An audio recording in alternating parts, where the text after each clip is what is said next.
After I fit the 8-lugged groove machine, I'm going to take all the cardboard off and all the tape so that all the wood is exposed. So I'll clean up all the copper, take all the cardboard off, and then hopefully by the end of the episode we can see just how it's all going to look when it's finished. But first I'm going to take off the chain and add a couple more of the fingers. So let's get started.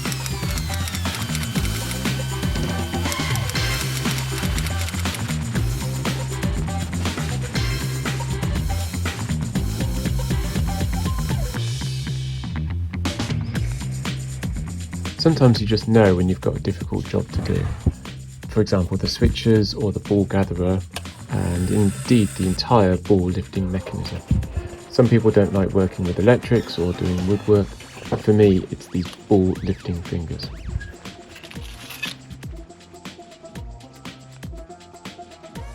To get the balls to the top is always the hardest part of any RBS.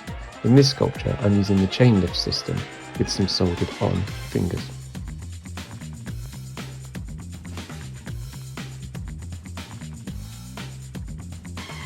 Now back in May I added all the Meccano items in episode 6, and it's indicative of how hard it's been to do this task because I've been putting it off and off and off, and it's now the end of October and I'm at episode 19 and I've still not completed the task.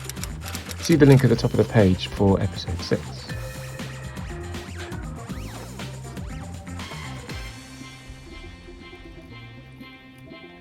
Now I've done some thinking and I decided that 2 more sets of fingers would be a nice number to have. This gives a good frequency of balls dropping, plus the fact that there will never be a simultaneous gather and drop due to there being an odd number of fingers.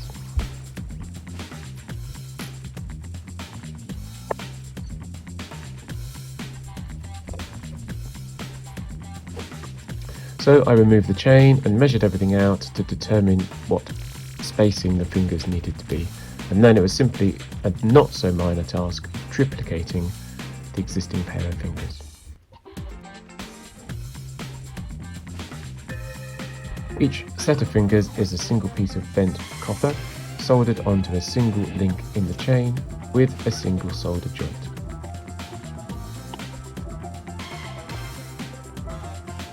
One of the difficult things I had to overcome was understanding that the metal used in the chain and the metals I was using for the fingers were different, which makes soldering them quite tricky. Plus, the extremely small wire size of the chain, and the fact that I think the chain links are coated, and then finally, the need to not solder the chain link to either of its neighbouring chain links. These were just 4 of the reasons that I found this tricky to do. As always, I like to use my resistant solder iron, but in this case I struggled, so I resorted to using the more traditional 25 watt heat iron, which also went quite bad.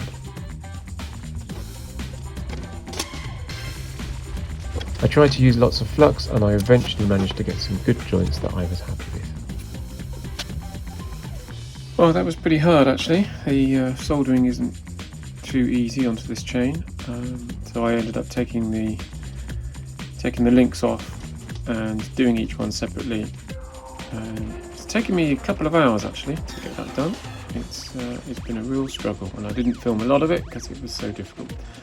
Of course I don't know if it works, so I'll put this chain back onto the sculpture and then see if it works or not.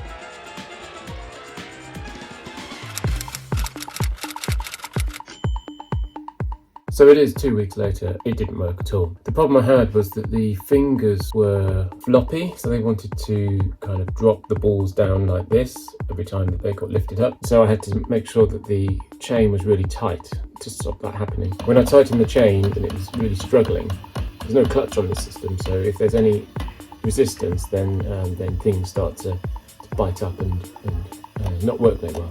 Came out yesterday and actually had a really good day, having another go at doing all 3 fingers brand new at the same time. So I took the whole chain off, isolated 3 single chains, and then added a vertical piece onto each of the 3 separate chain links. That vertical piece will act as a bracket underneath to stop the fingers tipping down when the weight of the ball is on them.